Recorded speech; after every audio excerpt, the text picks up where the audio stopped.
Good morning, So guys. what do you make of this ruling? Because, again, it's looking like it's a victory for the government, but maybe not exactly. This is a fig leaf for the government for two reasons. One, it says that the Presidential Records Act is not a defense to the charges against Trump pre-trial, which means the judge could change her mind during the trial or at the end of the trial and allow him to make that defense. Trump's view is the Presidential Records Act lets him designate what records he had as president that he wants to keep post-presidency. The government says the Presidential Records Act is irrelevant. The judge says, I'm not going to let you do it pre-trial, and then she's silent about what she's going to do after. Second thing is very interesting. You really have to read between the lines.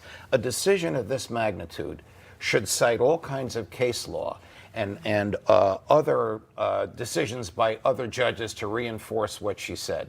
She didn't do that. She wrote a 2.5-page opinion, which is just her opinion with no citations. What does that mean?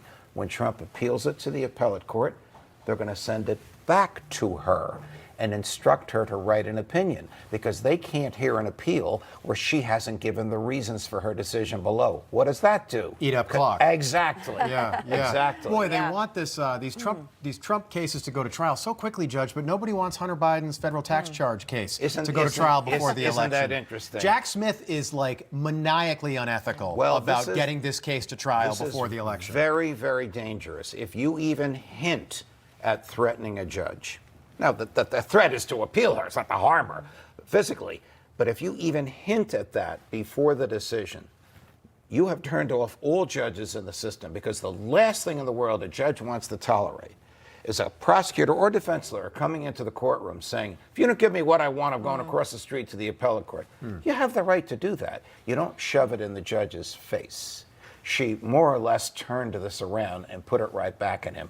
Don't tell me how to run my courtroom. Now, she is an outlier in the way she does things. She should have made these rulings a lot earlier. She's been reversed twice by the appellate court. When she sees the documents that the FBI took from Trump quite legally, and when she appointed a special master to look at the documents who himself didn't have a top security clearance, and she was reversed by the appellate court. But still, you don't threaten the judge. So I want to ask you about another judge, Judge Merchan. So I know that he imposed a new gag order. I know you have a lot of feelings about this one, because we all saw his daughter's social media profile picture, which was Donald Trump behind bars. Yet that's okay. That shows no bias? So when a judge says, don't attack my daughter, the first thing you're thinking of is, why is a judge ruling on an issue involving his own child? That should go to another judge. Right. The second thing you think of is, well, why does the defendant want to attack the judge's daughter? It's not to irritate the judge. It's because the daughter is raising money for the Democrats, we all know this, and using exaggerated, one-sided versions of the trial before her father as an instrument with which to raise the money. All legal. But that generates his right to challenge that, to attack it, to call it out. Yeah. He should never have been silenced. Now, I have a bias. I'm in favor of the First Amendment. I happen to think that You're in favor of the First believe Amendment? that? Joe Biden's president. You can't be in favor of the First Amendment.